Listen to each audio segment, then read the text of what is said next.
আমরা আসলে যেটা মনে করি, আমরা এখানে গণতান্ত্রিক দাবি দাওয়াগুলো নিয়ে আন্দোলন করে থাকি, গণমানুষের রাজনীতি করে থাকি। আমরা কোনো ছাত্রলীগ থেকে বেরিয়ে আসা সংগঠন না, আপনারা সেটা জানেন। আওয়ামী লীগের সময়ও আমরা বিভিন্ন দমন পীড়নের শিকার হয়েছি। তো গতকালকে আসলে শিবির নারীদের উপরে এবং আমাদের নেতাকর্মীদের উপরে যে হামলাটা করেছে, ঠিক একই কায়দায়, শুধুমাত্র নামটা ভিন্ন। আগে ছাত্রলীগ ছিল, এখন হয়তো ছাত্র শিবির হিসাবে নাম হয়ে আসছে, কিন্তু সে আক্রমণের কায়দা কিন্তু কোনো ধরনের ডিফারেন্স আমরা দেখতে পাইনি। সেই মেয়েদেরকে লাঠি উষ্টা মারা এবং নেতাকর্মীদেরকে চিহ্নিত করে করে তাদেরকে অতর্কিতভাবে হামলা করা, এগুলো একেবারেই ছাত্রলীগের কায়দা।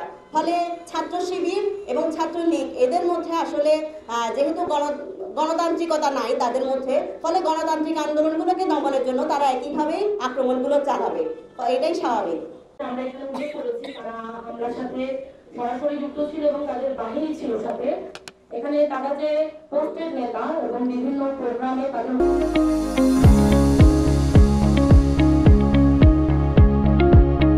উপস্থিতিও ছিল, আমাদের কাছে এরকম প্রমাণও আছে। আমরা যে আকাশ চৌধুরীর কথা বলেছি, সে জামাত নেতা এবং শিবির কর্মী, এরকম কিন্তু তথ্য আপনারা চাইলে আমরা আপনাদের পরে সংগ্রহ দিতে পারবো। এবং এখানে আপনার হোসেন রিয়া, যার কথা আমরা বলেছি, তিনি কালকে সেখানে উপস্থিত ছিলেন এবং তিনি এর আগে শিবিরের প্রোগ্রামে উপস্থিত থেকে বক্তব্য দিয়েছেন।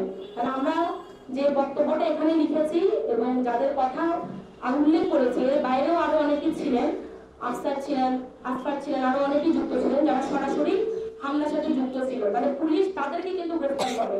এই যে আকাশ চৌধুরী, যার ছবি গণমাধ্যমে ঘোরাঘুরি করছে, পুলিশকে তাকে কিন্তু আমরা গ্রেফতার করতে দেখিনি। আর এখানে মামলার বিষয়, এইসব ক্ষেত্রে পুলিশ একটা মামলা করেছে, আপনারা জানেন, গতকালকে এবং গ্রেফতার করেছে। আমরা দাবি করেছি সরাসরি যারা হামলার সাথে যুক্ত তাদেরকে যাতে সরাসরি আগে গ্রেফতার করা হোক এবং তাদের তথ্য প্রমাণ আছে সেগুলো সবাই গণতান্ত্রিকতা এই জায়গায় কিভাবে কায়েম হয় এবং এই জায়গায় যখন আওয়ামী লীগের আমল ছিল তখন ছাত্রলীগরা, আওয়ামী লীগরা, যুবলীগরা আমাদের বিভিন্ন কর্মসূচিতে এভাবে বাধা প্রদান করত। সেই জায়গায় আমরা গতকালকে দেখতে পেয়েছি, এমনকি সারা দেশেই আমরা দেখতে পেয়েছি যে গণতান্ত্রিক ছাত্রলীগের প্রোগ্রামগুলোতে ছাত্রলীগীয় কায়দায় হামলা করেছে শাহবাগ বিরোধী মঞ্চ তথা জামাত শিবিরের বিভিন্ন নেতাকর্মীগণ। এই জায়গায় গতকাল যে দুজনকে গ্রেফতার করা হয়েছে, সেই তাদের পরিচয় হিসেবে আমরা জানতে পেরেছি তারা শিবিরের সমর্থক কিংবা সদস্য ওই পর্যায়ে কর্মী ছিলেন। কিন্তু যারা মূল নেতা ছিলেন, তাদের বিভিন্ন ফুটেজ থাকার পরও তাদেরকে গ্রেফতারের কোন ধরনের উদ্যোগ আমরা এখনো দেখতে পাইনি।